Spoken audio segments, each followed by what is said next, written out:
I walked into Riverside Medical Center thinking the hardest part would be staying calm during the EEG test. Turns out, the real challenge would be watching my parents' faces crumble when the neurologist read results that proved I wasn't the manipulative liar they'd painted me to be for 3 years. Before we jump back in, tell us where you're tuning in from. And if this story touches you, make sure you're subscribed because tomorrow I've saved something extra special for you. My name is Jordyn Caldwell, and at 26, I'd spent more time defending my own medical reality than most people spend in college. What started as mysterious episodes in my early 20s had spiraled into a family war where my seizures became ammunition for my parents' favorite narrative, that I was an attention-seeking drama queen who'd fabricate anything to avoid responsibility. The first seizure hit on a Tuesday morning in March, right in the middle of my shift at Beacon Hill Elementary, where I taught 3rd grade. One moment, I was helping little Emma Rodriguez with her math worksheet. The next, I was waking up on the classroom floor with paramedics checking my pulse and 28 8-year-olds staring at me like I just performed magic. "You fainted," the EMT explained, but something felt off. The metallic taste in my mouth, the way my tongue felt bitten and swollen, the complete blank space where 5 minutes should have been, none of that matched a simple fainting spell. When I called my parents from the hospital, their response should have been my first warning sign. "Stressed about the teaching evaluation next week?" Mom asked, her voice carrying that particular tone she used when she thought she'd solved a mystery. "Your body probably just shut down from anxiety. You've always been high-strung." Dad's input was even less helpful. "Maybe you need to eat more breakfast. Low blood sugar makes people collapse." Dr. Patricia Chen at Riverside Emergency suggested I follow up with my primary care physician, but my parents waved it off. "She's fine," Dad insisted. "She just needs to take better care of herself." The second episode happened 3 weeks later during my nephew's birthday party at Chuck E. Cheese. The flashing lights, the noise, the chaos, something triggered whatever was happening in my brain, and I went down hard next to the skee-ball machines. This time, my sister Melody witnessed it. She described jerking movements, my eyes rolling back, a low moaning sound that definitely wasn't voluntary. But when she tried to explain what she'd seen to our parents, they had their story ready. "Jordyn's always been dramatic," Mom said, stirring cake batter like we were discussing the weather. "Remember when she was 12 and claimed she couldn't see the blackboard just to get glasses? Or when she pretended her ankle was broken to get out of soccer practice? She probably saw something on WebMD and decided to try it out. You know how suggestible she is." Suggestible. That word would haunt me for months. The episodes kept coming, sometimes weeks apart, sometimes clusters of 3 in one day. I started carrying a medical alert bracelet, not because I knew what was wrong, but because I was terrified of having a seizure while driving or in front of my students. Each incident followed the same pattern. I'd lose consciousness, wake up confused and exhausted, try to explain what happened, and get met with eye rolls and lectures about manufacturing crisis for attention. The breaking point came during Thanksgiving dinner at my parents' house on Maple Grove Lane. We were sitting around their antique dining table, the one Mom inherited from her grandmother and treated like a museum piece, when I felt the familiar aura starting. Colors seemed too bright, sounds felt muffled and distant, and I had maybe 30 seconds of warning. "I think I'm about to have another episode," I said, gripping the edge of the table. Mom set down her fork with an exaggerated sigh. "Jordyn, please, not during dinner. Can't you control this for one meal?" "Control it?" I stared at her. "Mom, I can't control seizures any more than you can control your heartbeat." "Seizures. That's quite a diagnosis from someone with no medical degree. You've convinced yourself you have epilepsy based on some internet articles." "I haven't convinced myself of anything. I'm trying to figure out what's wrong with me." What's wrong with you, Mom said, her voice sharp enough to cut glass, is that you've turned into an adult who thinks the world revolves around her problems. Every family gathering, every holiday, every celebration has to be disrupted by Jordyn's medical mystery. The irony was thick enough to choke on. As she spoke, the aura intensified. The chandelier above the table seemed to pulse with strange light. Uncle Derek's voice sounded like it was coming from underwater. "Please," I managed, "something's happening." "Stop it," Dad snapped. "Just stop. You're embarrassing yourself." What happened next, I only know from what Melody told me later. I went rigid, then began convulsing violently enough to knock over my water glass and send the gravy boat sliding across Mom's precious tablecloth. The seizure lasted nearly 2 minutes, long enough for Uncle Derek to time it on his phone, long enough for my cousin's girlfriend to call 911 despite my parents' protests. When I came back to consciousness, I was on the living room couch with EMT Jackson Williams checking my blood pressure. My parents stood in the doorway, whispering urgently to each other while shooting me looks that could have frozen fire. "We're recommending immediate neurological evaluation," Williams told my parents. "This appears to be a grand mal seizure, and given the patient's history of episodes, she needs comprehensive testing." Mom's laugh was brittle. "She has a history of episodes because she creates them. This is all performance, I promise you." The EMT's expression shifted. In his 20 years on the job, he'd seen enough real seizures to know the difference. "Ma'am, with respect, you can't fake the physiological responses we just witnessed. Her pupils, her breathing patterns, the way her muscles contracted, those aren't voluntary actions."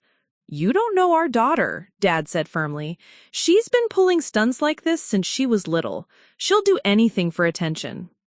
I lay there listening to my own parents argue with a medical professional about whether my seizures were real, feeling like I was trapped in some twisted alternate reality. The metallic taste in my mouth was so strong, I thought I might vomit. My tongue was bitten and bleeding. My muscles felt like I'd run a marathon. But sure, performance art. That night, as I sat alone in my apartment on Cedar Park Drive, I made a decision that would change everything. I was done trying to convince my parents, done begging them to take me seriously, done accepting their version of my reality. I was going to get answers with or without their support. And when the medical evidence proved what I already knew, that something was seriously wrong with my brain, they were going to have to face the fact that they'd spent 3 years gaslighting their own daughter instead of helping her. I opened my laptop, searched for the best neurologist in our area, and scheduled an appointment with Dr. Samuel Kowalski at Riverside Medical Center. The earliest opening was 6 weeks away, but I took it. 6 weeks to gather evidence. 6 weeks to document every episode. 6 weeks to build a case that would be impossible to dismiss. I didn't know it yet, but I was about to embark on a journey that would not only solve my medical mystery, but expose just how deep my parents' denial ran. The EEG machine would become my truth detector, and the results would shatter their carefully constructed narrative in ways I never could have imagined. The hardest part wouldn't be the seizures themselves. It would be discovering that sometimes the people who are supposed to protect you are the ones you need protection from. Preparing and narrating this story took us a lot of time, so if you are enjoying it, subscribe to our channel. It means a lot to us. Now, back to the story. The weeks leading up to my appointment with Dr. Kowalski became a masterclass in documentation. I bought a small notebook and started recording everything: the time of each episode, what I was doing beforehand, how long they lasted, how I felt afterward. What began as simple medical tracking soon revealed a pattern that even my parents couldn't ignore. Or so I thought. My colleague at Beacon Hill, Mrs. Regina Torres, was the first to notice the seizures were affecting my work. She pulled me aside after I'd missed 2 staff meetings, both times because I'd had episodes that left me too disoriented to drive. "Jordyn, honey, what's going on? You look exhausted, and Principal Martinez is starting to ask questions about your attendance." I showed her my notebook. 3 seizures in the past week alone. The longest one had lasted 4 minutes and happened while I was grading papers at home. I'd woken up on my kitchen floor with my red pen still in my hand and absolutely no memory of the previous 20 minutes. Her face went pale as she read through my entries. "This is serious medical stuff. Have you seen a specialist?" "I have an appointment next month. My parents think I'm making it all up for attention." She looked at me like I just told her the sky was purple. "Making up seizures? Jordyn, I've seen you after these episodes. Nobody can fake that level of confusion and exhaustion." That validation from someone outside my family felt like finding water in a desert. Regina became my first ally, agreeing to be my emergency contact at school and helping me create a protocol for when episodes happened during class time. But my parents' skepticism only deepened as the episodes became more frequent. When I called Mom to tell her about the 4-minute seizure, her response was immediate and cutting. 4 minutes? That's very convenient timing for someone who claims they're unconscious. How do you know exactly how long it lasted if you were supposedly having a seizure? Because my phone has a voice recording app that I started using, it picks up a voice recording app, so now you're manufacturing evidence? This is getting ridiculous, Jordyn. The accusation hit like a physical blow.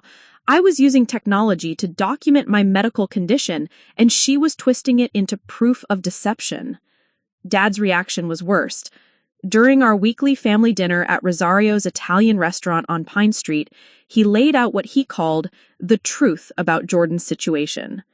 "She's turning 30 soon," he announced to the table like he was giving a presentation. "Still single, still living in that tiny apartment, still teaching elementary school while her friends are becoming doctors and lawyers.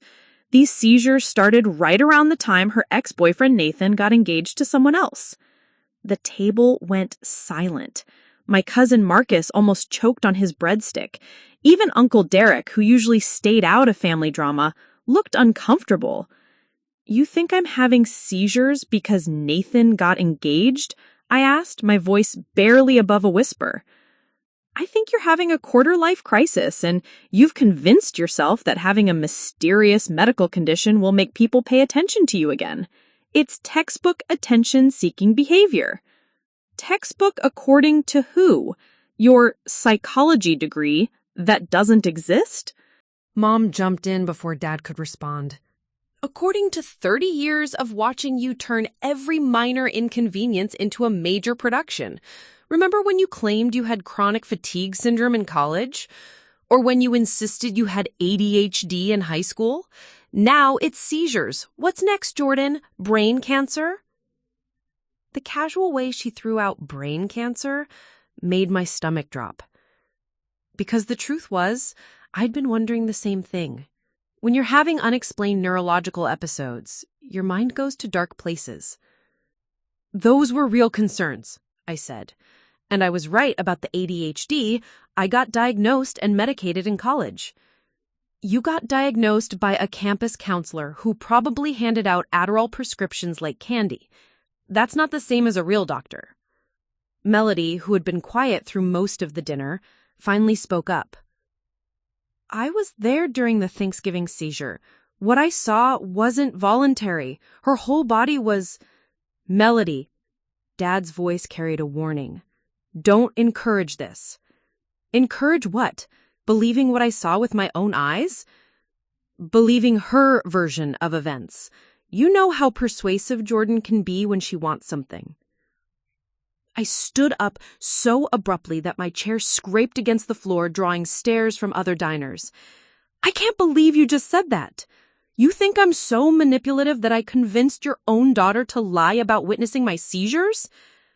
I think you've created a situation where everyone feels like they have to play along with your medical fantasy. And frankly, it's becoming embarrassing for the whole family." That word, embarrassing, lodged itself in my chest like a knife.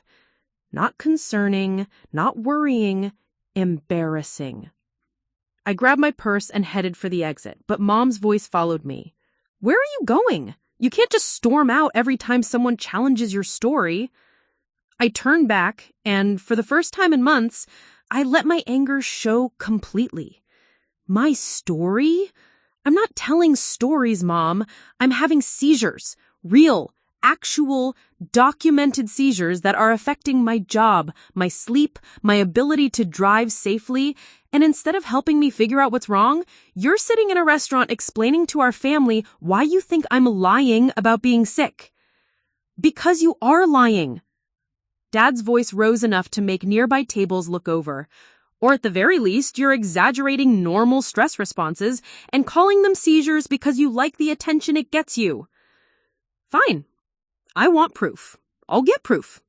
And when Dr. Kowalski's tests show exactly what's wrong with my brain, I want you both to remember this conversation. I want you to remember the night you sat in Rosario's and accused your own daughter of faking a neurological disorder for attention. I left them there, still arguing among themselves about whether I was having a breakdown or just being dramatic. The drive home was a blur of tears and fury, my hands shaking so hard I had to pull over twice to collect myself. That night, alone in my apartment, I made another decision. I wasn't just going to get medical proof anymore. I was going to document their dismissal, too. Every phone call where they minimized my symptoms, every family gathering where they rolled their eyes at my performance, every cruel comment about attention-seeking and manipulation. Because when the truth finally came out, and I knew it would, I wanted a record of exactly how they treated me during the worst medical crisis of my life. I started a voice memo on my phone. Day 47 of documented seizures. Parents continue to insist they're fabricated for attention. Dad's latest theory involves my ex-boyfriend's engagement. They're more invested in proving I'm lying than in helping me get better. I was building a case, piece by piece, voice memo by voice memo. And when Dr. Kowalski finally gave me answers, my parents were going to realize they'd spent months attacking a daughter who was genuinely sick instead of supporting her through a frightening medical mystery. The worst part wasn't the seizures themselves anymore. It was the growing realization that the people who were supposed to love me unconditionally had chosen to view me as a liar instead. But that was about to change. Because medicine doesn't lie, and test results don't care about family drama. The EEG machine would tell the truth, even if my parents refused to hear it. The morning of my appointment with Dr. Kowalski, I woke up to 17 missed calls from Mom. 17! Each voicemail grew progressively more frantic, more desperate to convince me not to waste money on unnecessary tests. The final message, left at 2:47 a.m., was the most telling. Jordyn, please reconsider this appointment. What if they find something actually wrong? What if all this time we were... My family thinks I'm making it all up, I said, the words tumbling out before I could stop them. Dr. Kowalski looked up from my notebook, his expression shifting to something I'd rarely seen from adults in my life, genuine concern. Making up seizures is extraordinarily rare and virtually impossible to sustain over time. The physiological markers are too complex to fake consistently. Tell me about your family's medical history. That's when things got interesting. As we went through my family tree, patterns emerged that no one had ever connected before. My maternal grandmother, Evelyn Morrison, had what the family always called spells. Episodes where she'd stare off into space and not respond when people called her name. My cousin on Dad's side, Trevor, had been treated for what doctors in the 1980s labeled attention deficit disorder, but what looked suspiciously like absent seizures in Dr. Kowalski's notes. Has anyone in your family ever been diagnosed with epilepsy? He asked. No, but Grandma Evelyn used to have these weird moments where she'd just stop, mid-conversation, mid-cooking, whatever. She'd freeze for maybe 30 seconds and then continue like nothing happened. Dr. Kowalski made several notes. And your parents witnessed these episodes with their grandmother? All the time. Mom used to joke that Grandma would zone out to avoid doing dishes. The irony wasn't lost on either of us. My parents had watched their grandmother have what were likely petit mal seizures and dismissed them as behavioral quirks. Now they were doing the same thing to me. "I'd like to start with an EEG," Dr. Kowalski said. "Electroencephalogram. It measures electrical activity in your brain. We'll do both a standard test and a sleep-deprived study to see if we can capture any abnormal patterns." He explained the process. Electrodes attached to my scalp, monitoring brain waves for several hours, trying to trigger seizures in a controlled environment. The sleep-deprived version would be more comprehensive. I'd need to stay awake for 24 hours before the test to increase the likelihood of capturing abnormal activity. What if the EEG is normal? What if nothing shows up? "A normal EEG doesn't rule out epilepsy," he said gently. "Only 50% of people with epilepsy show abnormalities on their first EEG. But given your symptoms, family history, and the detailed documentation you've provided, I'm confident we'll find answers." I scheduled both tests for the following week and walked out of his office feeling something I hadn't experienced in months: hope. That hope lasted exactly 3 hours until I made the mistake of telling my parents about the appointment. "An EEG?" Mom's voice over the phone was sharp with panic. "Jordyn, those tests are expensive. Our insurance might not cover them if they're deemed unnecessary." "Dr. Kowalski doesn't think they're unnecessary. He thinks I have a form of epilepsy that runs in our family." "Our family doesn't have epilepsy," Dad interjected. He'd been listening on speakerphone. "What about Grandma Evelyn's spells?" Silence. Long, telling silence. Finally, Mom spoke. "Those weren't seizures. Mom just had moments. She was getting older. Her attention would wander." She was 45 when they started, and they happened for 30 years until she died. Dr. Kowalski thinks they were absent seizures. "Dr. Kowalski is looking for problems to justify his fee," Dad said. "This is exactly what I was afraid of. You go to a specialist complaining of seizures, and surprise, he finds seizures. It's like taking your car to a mechanic. They'll always find something wrong." The comparison stung.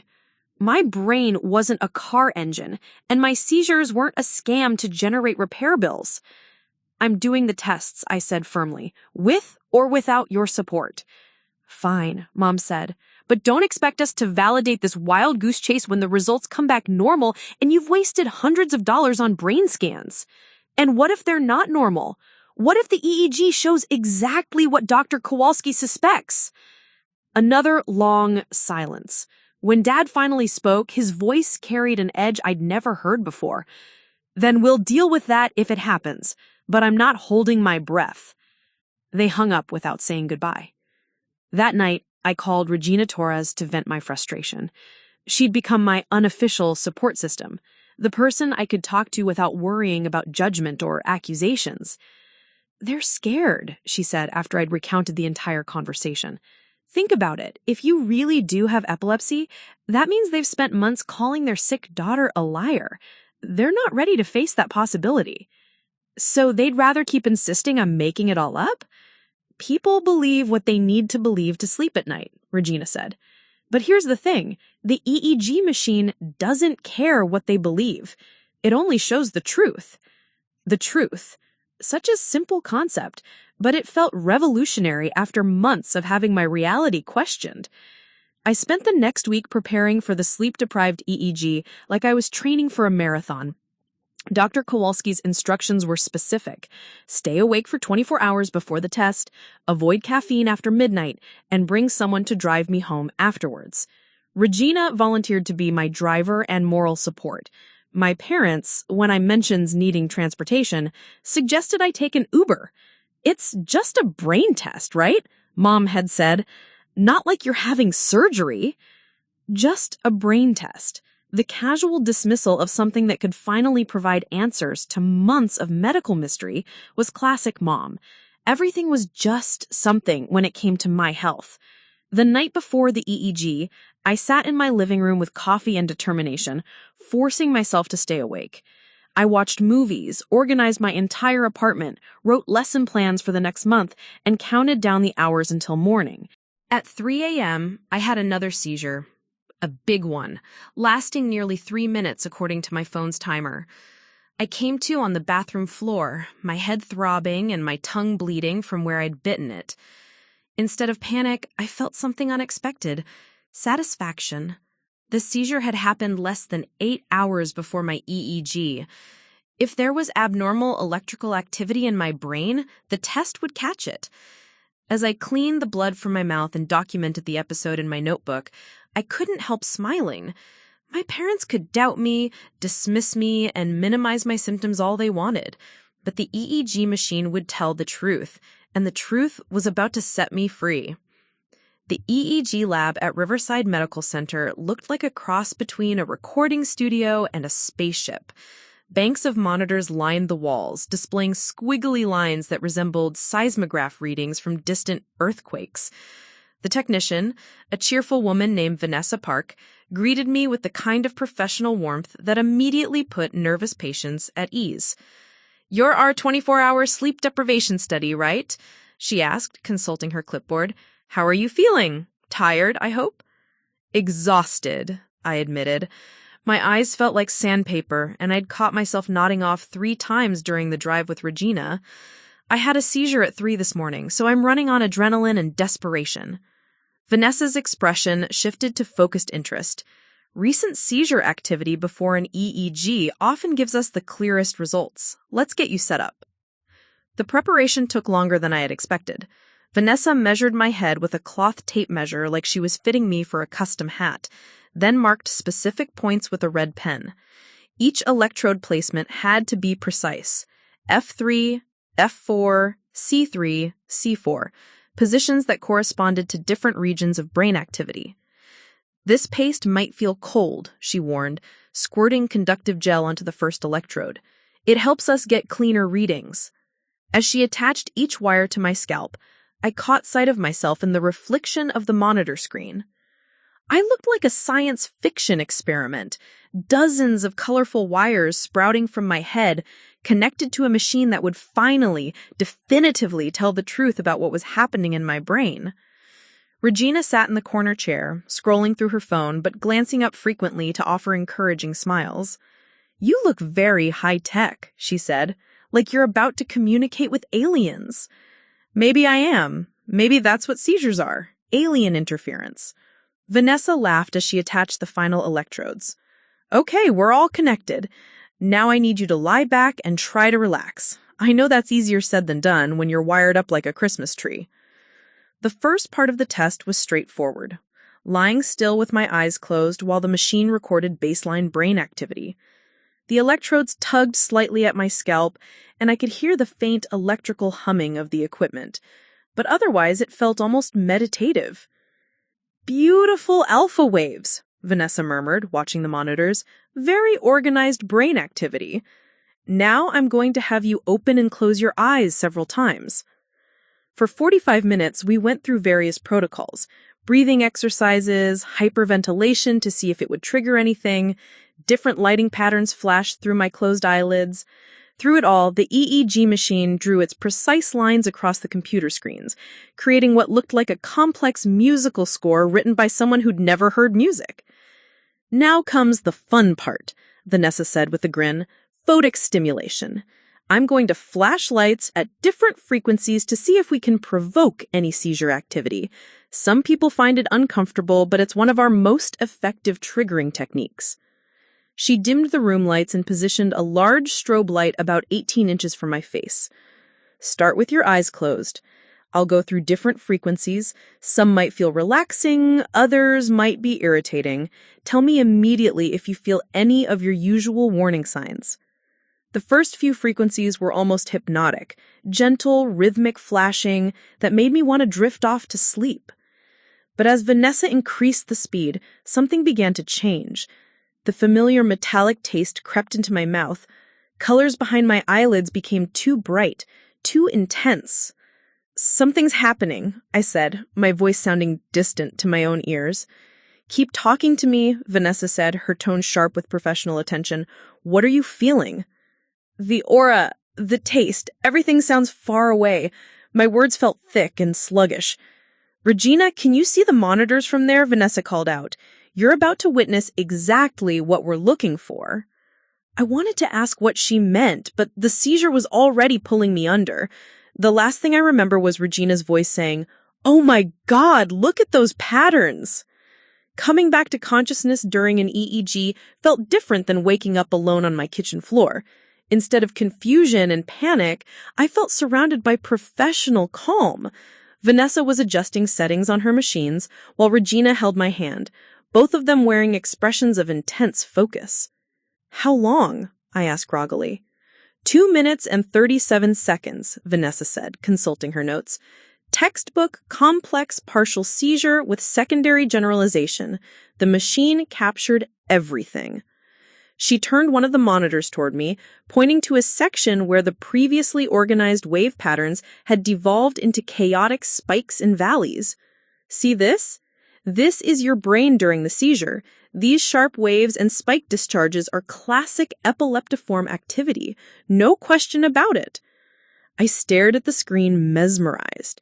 After months of having my symptoms questioned and dismissed, here was undeniable proof written in the language of electricity and brainwaves. The seizure looked exactly like what it was, a neurological storm, violent and unmistakable. "Can you print that?" I asked. "I'll print the entire study," Vanessa assured me. "Dr. Kowalski will want to review everything, but I can tell you right now, this is as clear-cut as epilepsy gets. No ambiguity, no room for interpretation." Regina squeezed my hand. "Do you realize what this means? You have actual, medical, printed proof that everything you've been experiencing is real." The weight of validation hit me all at once. For months, I'd begun to doubt my own perceptions, wondering if maybe my parents were right. Maybe I was somehow manufacturing or exaggerating my symptoms. The EEG results erased every whisper of self-doubt. As Vanessa removed the electrodes and cleaned the conductive gel from my hair, she chatted about what would happen next. "Dr. Kowalski will review the full study and call you within 48 hours to discuss treatment options. Based on what I saw today, you'll probably start on anti-seizure medication right away." "What about my family?" I asked. "They've been insisting I'm making this up. Will these results convince them?"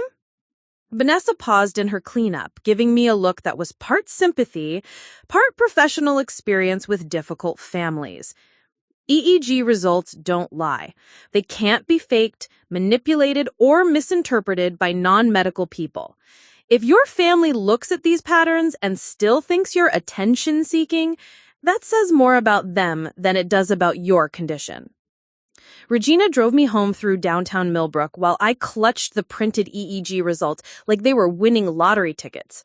The pages showed hours of brainwave activity, but the 2.5 minutes of seizure data stood out like a neon sign.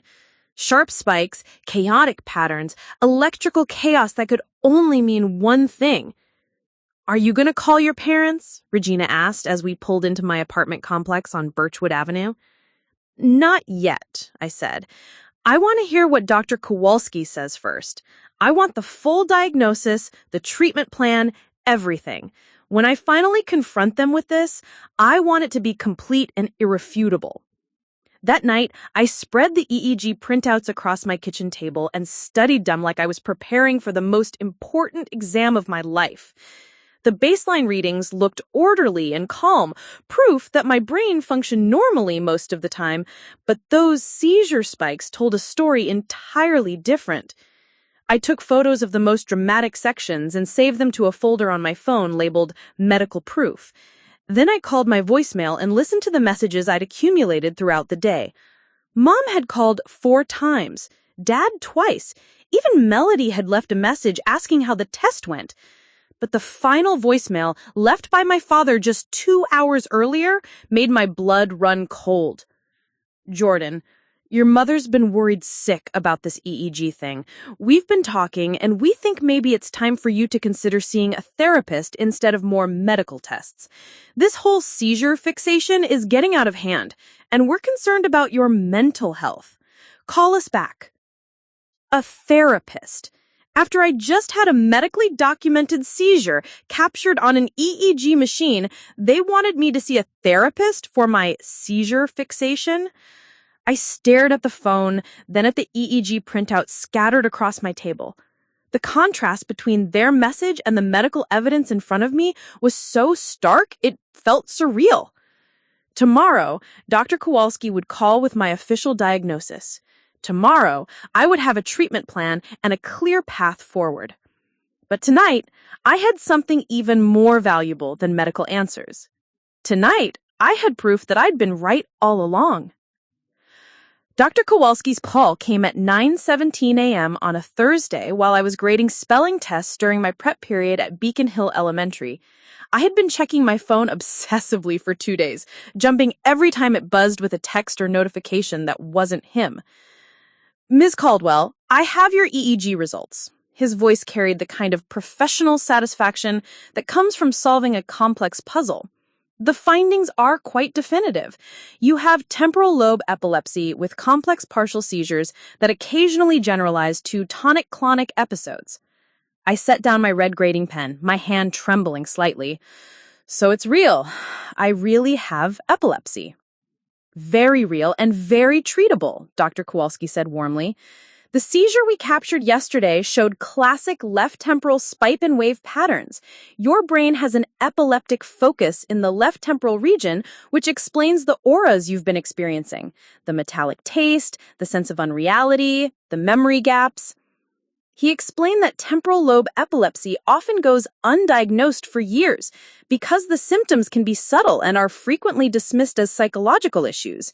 Many patients endure exactly what I'd been through, family members and even some medical professionals attributing their seizures to stress, attention-seeking, or mental health problems.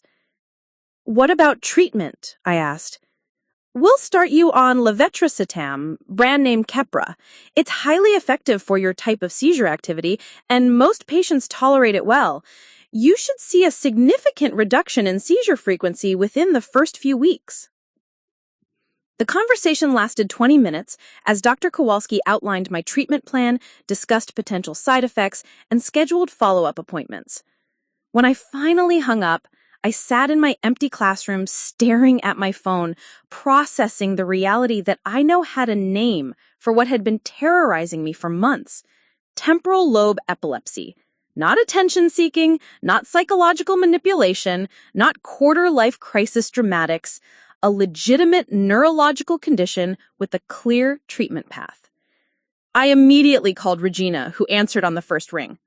So, she said without preamble. Temporal lobe epilepsy. Left temporal focus. Starting medication next week.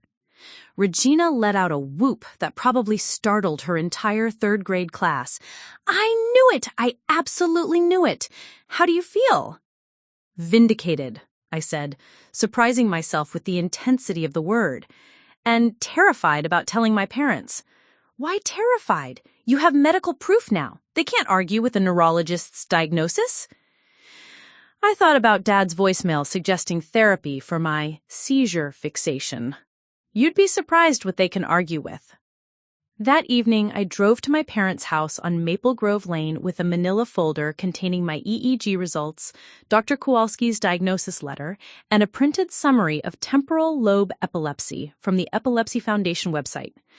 I'd rehearsed what I wanted to say, but my heart was pounding like I was about to perform surgery instead of having a conversation with my own family. Mom opened the door wearing her usual evening ensemble of yoga pants and a university sweatshirt, her reading glasses pushed up on her head. Jordyn, what a surprise. We weren't expecting you. We need to talk, I said, holding up the folder. All of us.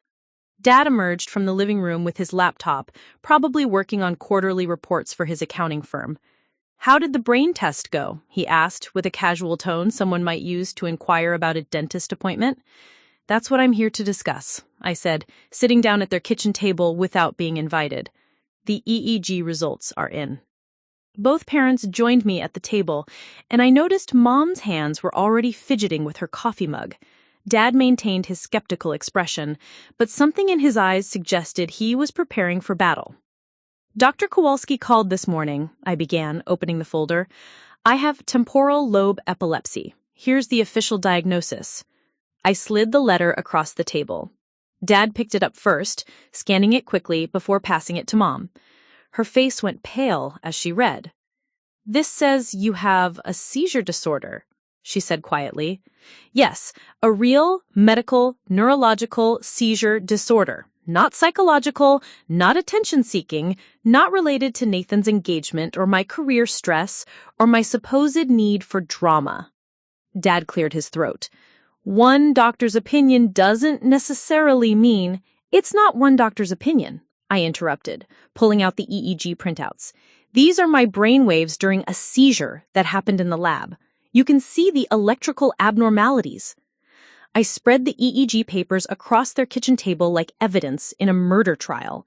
The seizure patterns were unmistakable, chaotic spikes where there should have been organized waves. Mom stared at the printouts, her coffee mug forgotten. I don't understand these charts, she said. Then let me explain, I said, pointing to the relevant sections. These smooth lines are normal brain activity. These sharp spikes and chaotic patterns are my brain during a seizure. The technician said it was textbook epileptiform activity. No ambiguity. For a long moment, nobody spoke. The kitchen felt suffocating, filled with the weight of months of accusations and dismissals. Finally, Dad broke the silence. So what does this mean for treatment? I'm starting anti-seizure medication next week. Dr. Kowalski expects a significant reduction in seizure frequency, possibly complete control with the right dosage. Mom was crying now, quiet tears that she wiped away with the back of her hand. Jordyn, we didn't know. We thought you... I know you thought, I said flatly. You thought I was so desperate for attention that I would fake neurological episodes for months. You compared me to a par mechanic trying to generate repair bills. We were trying to protect you, Dad said, his voice defensive. We've seen you get fixated on medical issues before. We thought if we didn't feed into it, my voice rose despite my efforts to stay calm. I was having seizures. Real seizures. And instead of helping me get medical care, you spent months convincing me I was delusional. Mom looked up from the EEG results, her eyes red. We should have listened. We should have taken you seriously. Yes, you should have. Do you have any idea what it's like to have seizures and have your own parents tell you you're making it up? To doubt your own reality because the people who are supposed to love you unconditionally keep insisting you're lying? Dad shifted uncomfortably. We weren't trying to hurt you. We genuinely believed you believed what was easier for you to believe. Because if you'd acknowledged that I might actually be sick, you would have had to help me instead of lecturing me about attention-seeking behavior. I gathered up the medical papers and put them back in the folder. I wanted you to see the proof because I needed you to understand that everything I've been telling you for months was true. But more than that, I need you to understand that your response to my medical crisis was completely unacceptable. Mom reached across the table like she wanted to touch my hand, but I pulled back. What can we do now? How can we fix this? You can start by acknowledging that you were wrong. Not just mistaken, not just concerned, wrong. And cruel. The word hung in the air like smoke. Dad's jaw tightened, but he didn't argue. And you can support my treatment instead of suggesting I need therapy for having a seizure fixation, I continued, referencing his recent voicemail. Dad had the grace to look ashamed. I left that message before we knew about the diagnosis. You left that message after I'd been documenting seizures for months. After I'd had episodes in front of witnesses. After a neurologist took my symptoms seriously enough to order comprehensive testing. I stood up, tucking the folder under my arm. I have epilepsy. It's being treated. I'm going to be fine, but our relationship isn't going to be fine until you both can admit that you handled this situation terribly. Walking toward the door, I paused and turned back. For the record, Grandma Evelyn probably had epilepsy too. Those spells you used to joke about, they were likely absence seizures. It runs in families. I left them sitting at their kitchen table, staring at each other across a space that suddenly felt much wider than it had when I had arrived. The drive home felt different than any trip I'd made from their house in years. For the first time, I wasn't carrying their doubt with me. I had answers, treatment, and most importantly, the unshakable knowledge that I'd been right about my own body all along. Tomorrow, I would start medication that would likely end the seizures that had dominated my life for months. But tonight, I celebrated something even more valuable, the restoration of trust in my own perceptions, and the recognition that sometimes the people who claim to know you best are the ones who understand you least. The pharmacy at Westfield Medical Plaza felt like a temple of hope as I handed over Dr. Kowalski's prescription. The pharmacist, an elderly man named Harold Chen, counted out 60 small blue tablets that would supposedly transform my life. Levetiracetam, 500 milligrams twice daily, he said, attaching the warning labels. Take with food to minimize stomach upset. Most people tolerate it well, but call your doctor if you experience mood changes or excessive drowsiness. I clutched the orange prescription bottle like it contained liquid gold.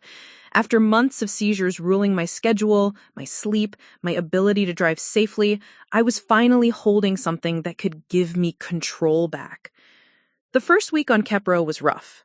The medication made me nauseated and dizzy, and I felt like I was walking through fog most of the time. Regina brought me crackers and ginger tea during lunch breaks, sitting with me in my classroom while I adjusted to the side effects. How do you feel otherwise? She asked on day 5, watching me nibble saltines. Strange, I admitted. It's like waiting for the other shoe to drop. I keep expecting a seizure, but my brain feels quiet. Does that make sense? Perfect sense. Your brain is probably confused too. It's been misfiring for months, and now suddenly everything's regulated. She was right. By the end of the second week, the fog lifted and the nausea subsided. More importantly, I realized I hadn't had a single seizure since starting the medication. No auras, no metallic taste, no moments of lost time. My brain felt stable in a way I'd forgotten was possible. But while my medical situation improved dramatically, the fallout with my family grew more complicated. Mom started calling every few days, her voice carrying a forced brightness that no one fooled. The conversations were awkward dances around the elephant in the room, months of accusations and dismissals that couldn't be undone with apologies. "How are you feeling, honey?" she'd ask, like I'd had a cold instead of a neurological disorder they'd denied for months. "Better. The medication is working." "That's wonderful. Your father and I have been reading about epilepsy online. We had no idea it was so common." The irony was painful. They were suddenly eager to learn about my condition after refusing to consider it might be real. I wanted to point out that information about temporal lobe epilepsy had been available on the internet the entire time they were calling me an attention seeker, but I bit my tongue. Dad's approach was different. He sent me articles, lots of them, studies about anti-seizure medications, success stories from epilepsy support groups, research about the genetic components of seizure disorders. It was his way of apologizing without actually apologizing, showing me he was taking my condition seriously now.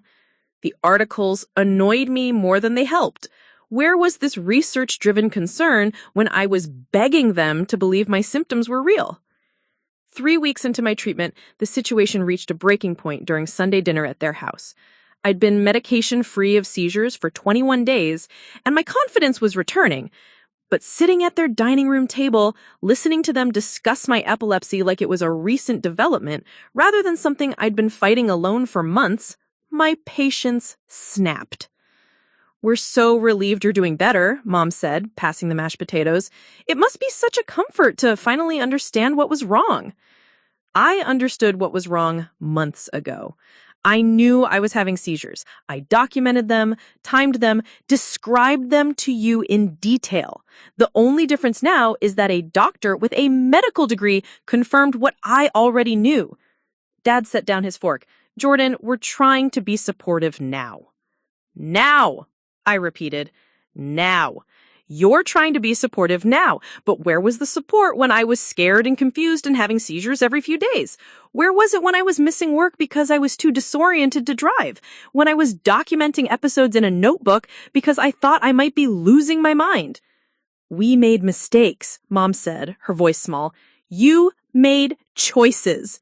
I corrected. You chose to believe I was lying rather than sick. You chose to mock my symptoms rather than help me find medical care. You chose to turn family dinners into interventions about my supposed attention-seeking behavior.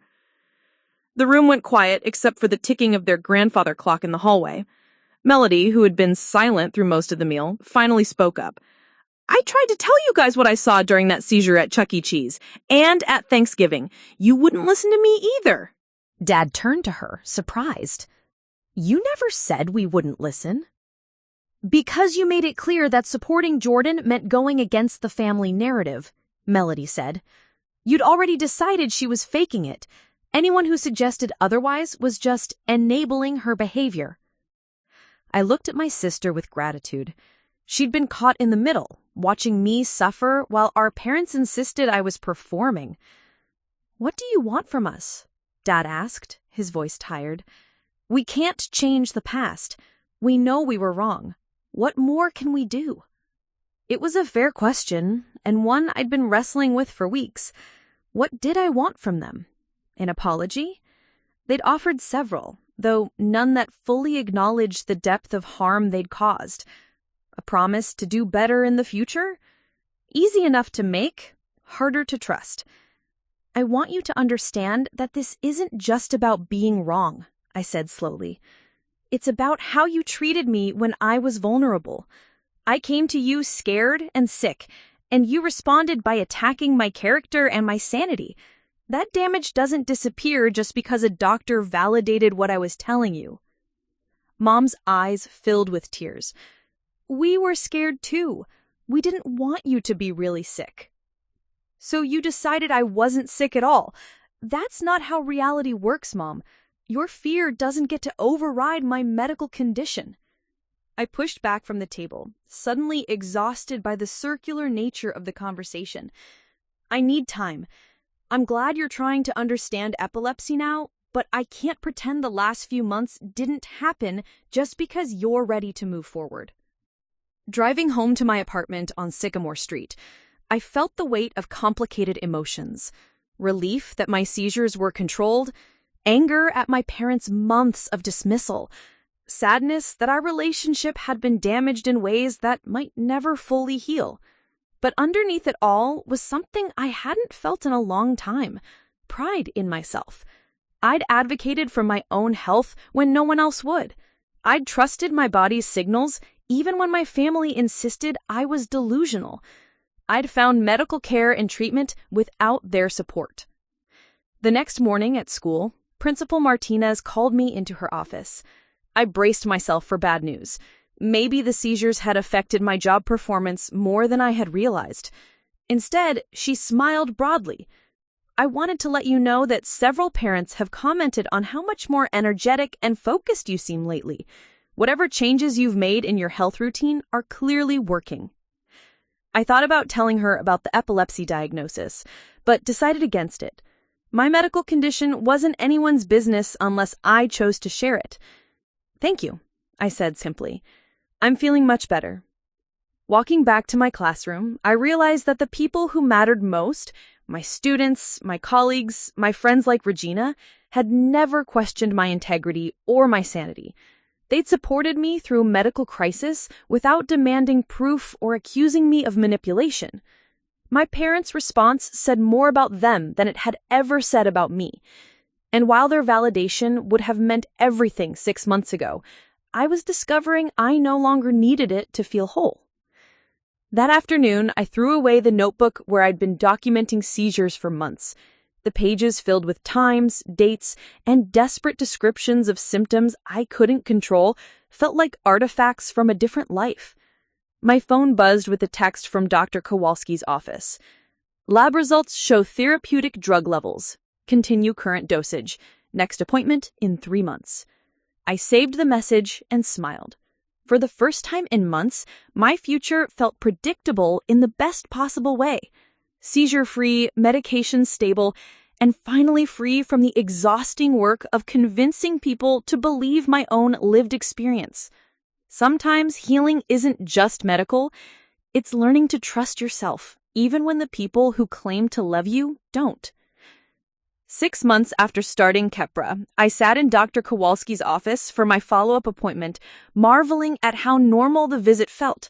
Instead of desperate documentation of seizures and desperate pleas to be believed, we were discussing routine medication monitoring and lifestyle adjustments. "Your levels are perfect," Dr. Kowalski said, reviewing my latest blood work. "No seizures in 6 months, minimal side effects, and your brain MRI shows no structural abnormalities. You're what we consider a treatment success story." "Can I drive again?" I asked. This had been the question burning in my mind for weeks.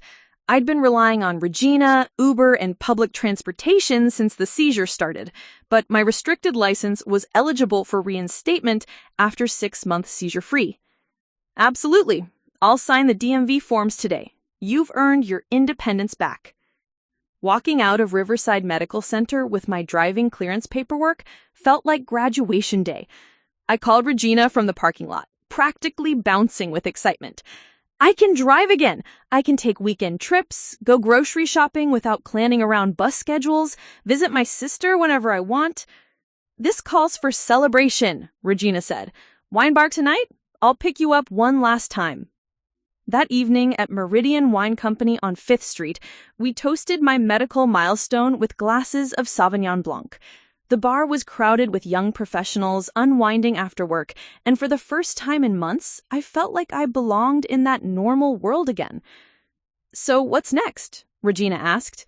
"Now that you're not spending all your energy fighting for medical validation, what do you want to focus on?" It was a good question. For so long, my life had revolved around seizures and family conflict. Now that both were under control, I felt almost lost. "I've been thinking about going back to school," I said, "maybe getting my master's in special education. After everything I've been through with medical advocacy, I think I'd be good at helping kids with disabilities navigate the school system." Regina nodded enthusiastically. "You'd be amazing at that. You know what it's like to have your needs dismissed and to fight for appropriate support." We were interrupted by a commotion at the bar. A young woman, maybe early 20s, was sitting on a bar stool looking confused and disoriented. Her friend was trying to get her attention, but the woman seemed to be staring off into space. Emma, are you okay?" her friend was saying, waving her hand in front of the woman's face. I recognized the signs immediately. The blank stare, the lack of responsiveness, the subtle rhythmic movements of her fingers. It was an absence seizure, exactly like what my grandmother Evelyn must have experienced. Without thinking, I walked over to them. "Excuse me, is she epileptic?" The friend looked panicked. "I don't know. She just zoned out and won't respond. Should I call 911? "Let's wait a minute," I said gently. "This looks like an absence seizure. They usually last less than 30 seconds, and then she'll be back to normal." Sure enough, after about 20 seconds, Emma blinked and looked around confused. "What happened? Why are you both staring at me?" "You had what might have been a seizure," I explained. "Have you ever been evaluated for epilepsy?"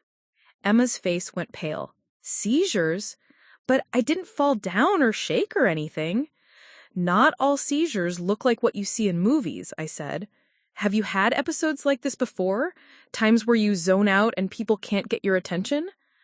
"All the time," Emma admitted, "since I was a teenager, but my family always said I was just a daydreamer.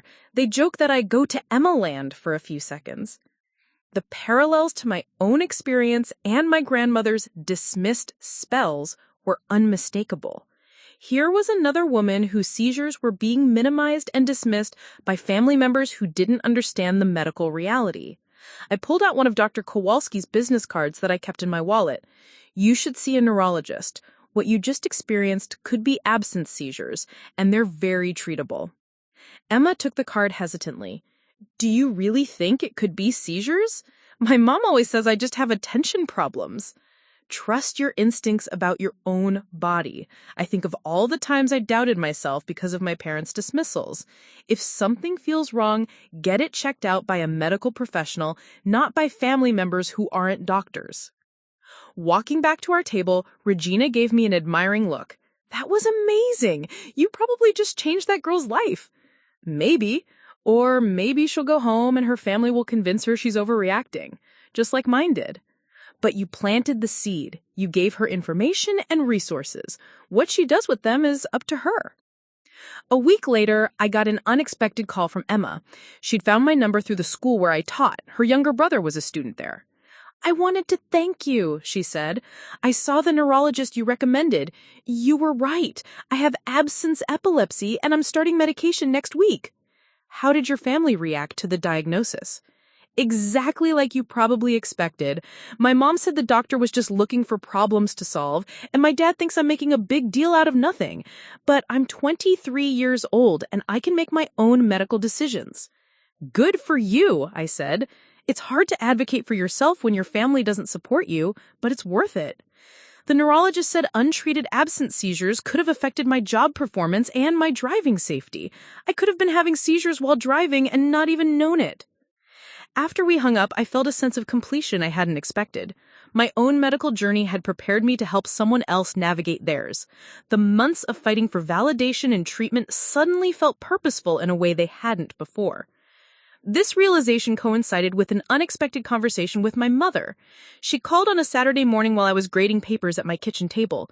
Jordyn, I've been thinking about what you said at dinner a few weeks ago, about how we treated you when you were scared and sick. Okay, I said cautiously. I talked to my therapist about it. This was news. Mom had never mentioned seeing a therapist.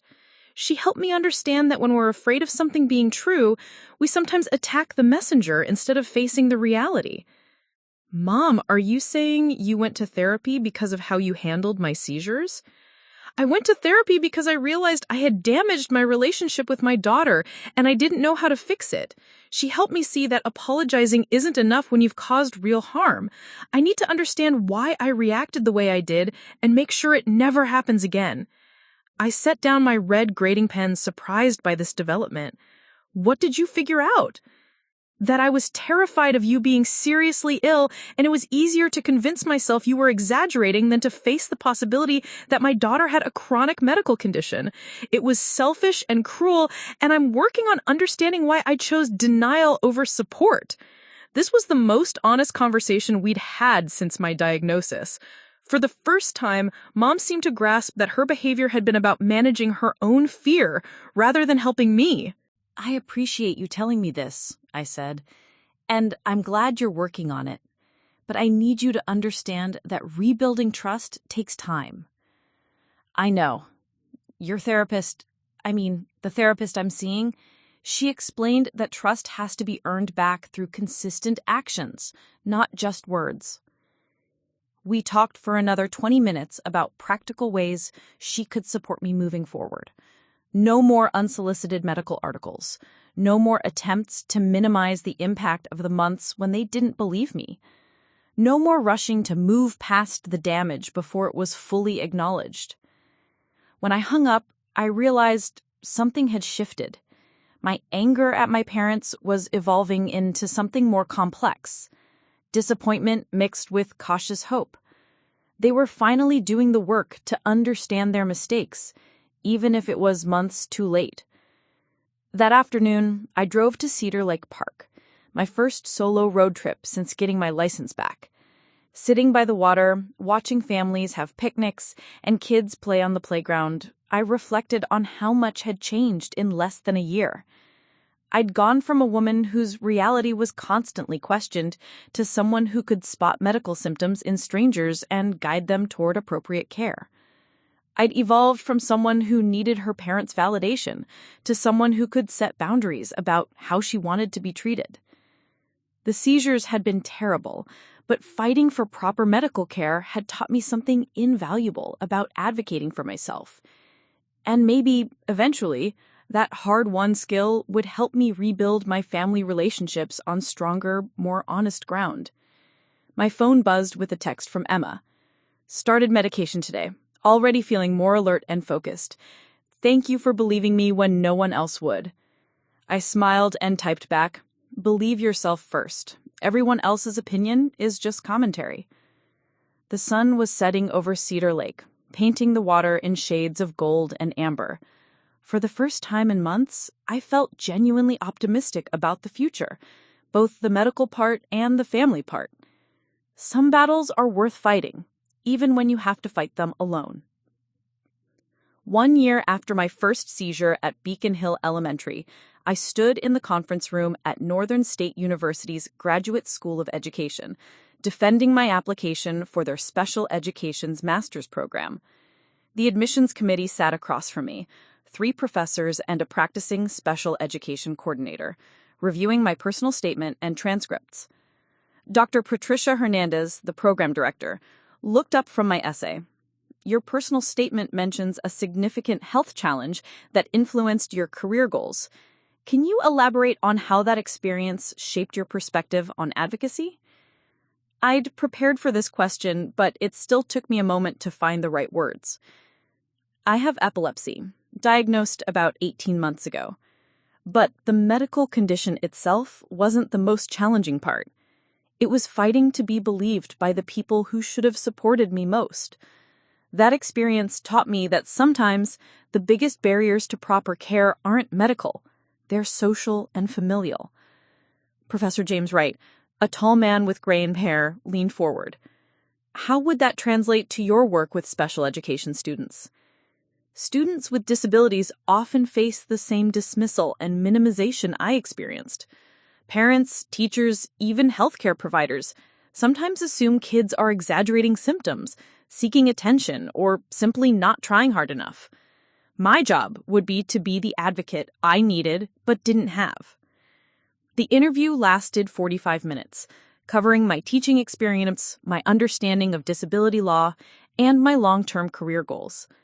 When I walked out of Whitman Hall onto the university quad, I felt the same nervous energy I'd had before my EEG test, the sense that my future was about to change dramatically. 3 weeks later, the acceptance letter arrived. I was sitting in my classroom after school, working on lesson plans, when I opened the envelope. We are pleased to offer you admission to the Master of Education program in Special Education beginning fall semester. I called Regina immediately. I got in, full acceptance, and they're offering me a graduate assistantship. This is huge. When do you start? August. I'll be working part-time with their Disability Services Office while taking classes. It's perfect. I can gain experience with college-level advocacy while studying. That evening, I drove to my parents' house to share the news. Our relationship had been slowly healing over the past 6 months, thanks largely to Mom's continued therapy and Dad's efforts to understand epilepsy more deeply. They'd even attended an Epilepsy Foundation support group meeting with me, sitting quietly while I shared my story with other newly diagnosed adults.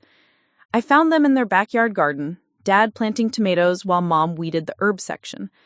It was the kind of peaceful domestic scene that had been impossible during the months of medical crisis and family conflict.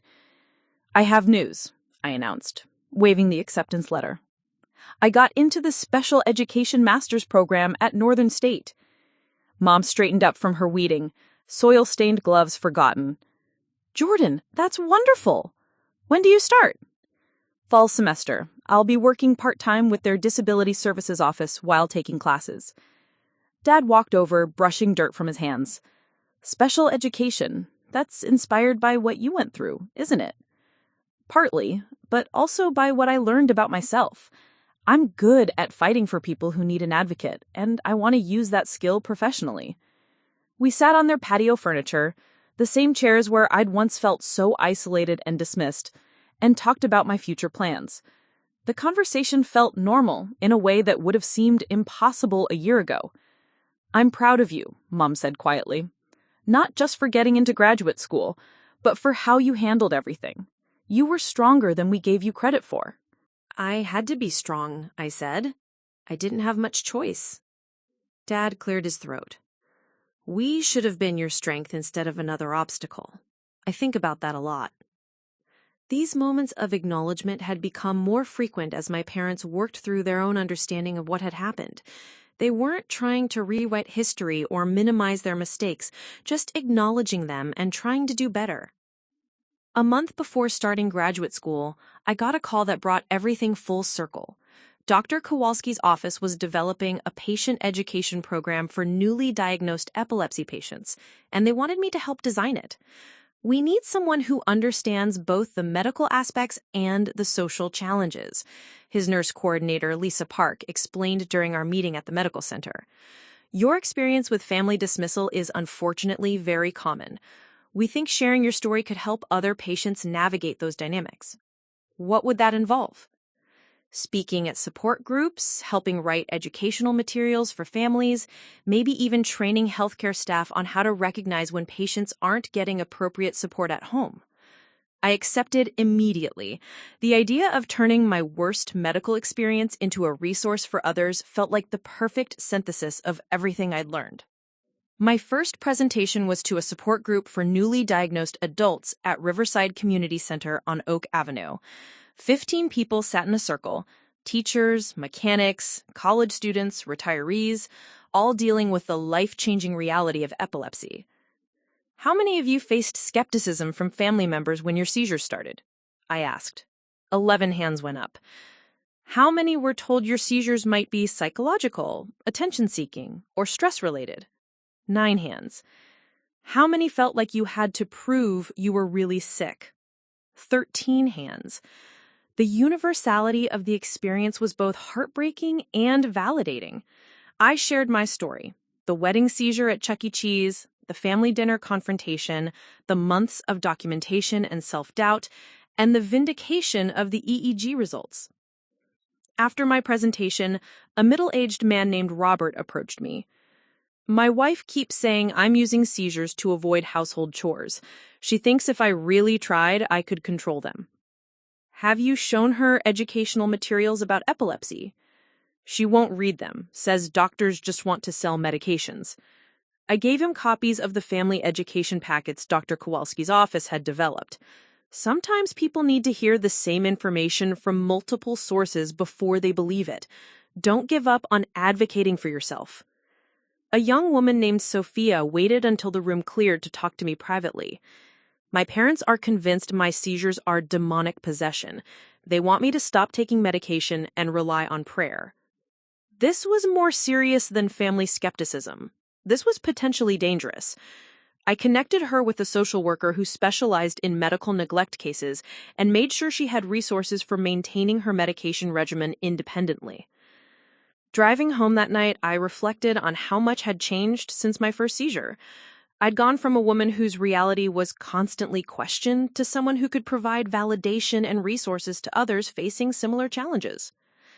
My phone buzzed with a text from Emma, the young woman I'd met at the wine bar months earlier. 6 months seizure-free thanks to medication. Starting college in the fall. My family finally admits you were right about seeing a neurologist. I smiled and typed back, "Proud of you for advocating for yourself. That's the hardest part." The next week, I started my graduate program. My first class was Legal and Ethical Issues in Special Education, taught by Professor Maria Santos, a former special education attorney. On the first day, she asked each student to introduce themselves and explain their motivation for entering the field. When my turn came, I stood and looked around the room at my classmates, teachers, therapists, social workers, all drawn to advocacy work for different reasons. I'm Jordyn Caldwell. I'm here because I learned that having a disability isn't the hardest part of having a disability. The hardest part is fighting to be believed, fighting for appropriate support, and fighting for your right to be treated with dignity. I want to make sure the kids I work with don't have to fight those battles alone. After class, several students approached me to share their own stories of medical dismissal, family skepticism, and the long journey to proper diagnosis and treatment. The patterns were depressingly familiar, but so was the resilience. My seizures are controlled now, my family relationships are healing, and my career is built on the foundation of everything I learned during the darkest period of my life. Sometimes the worst thing that happens to you becomes the most important thing that ever happened to you. The key is surviving it with enough of yourself intact to help others do the same. Up next, you've got 2 more standout stories right on your screen. If this one hits the mark, you won't want to pass these up. Just click and check them out. And don't forget to like, subscribe, and turn on the notification bell so you don't miss any upload from us.